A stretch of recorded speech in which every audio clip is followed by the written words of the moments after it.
So at the very end, you might notice that there's like this spittle, kind of gross, bloody stuff coming out of his mouth right there.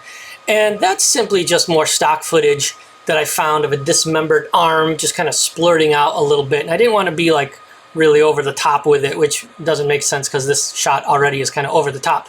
But just looking at what that actually is, here is the diagonal limb splurt.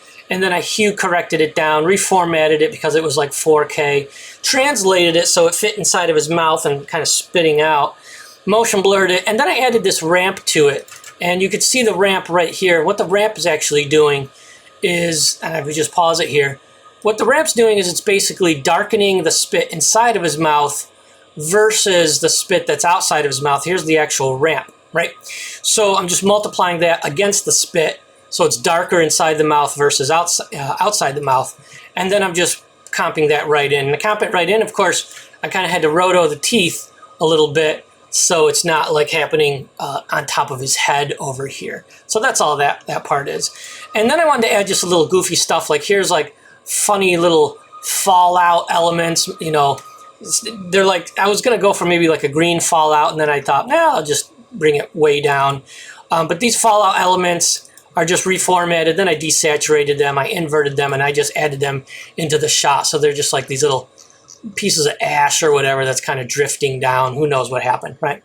And then, of course, the hero, you know, he's got some smoky things coming off him, and because I wanted him to feel like he was a bit sick, you know, like he's enraged and maybe he's got nuclear enrage or whatever.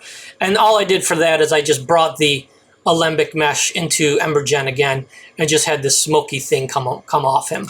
And then, of course, graded that up a little bit, added it in, so now there he is, kind of the smoky feel of our little guy there. And then the last couple things I did, of course, is I brought everything up a little bit in exposure. And then, of course, I added grain to everything because our AI tool degrained everything, and there's no grain really in your renders. So there you go, right? And don't forget to add your grain in to make it look like it was shot on some kind of, you know, footage or something like that.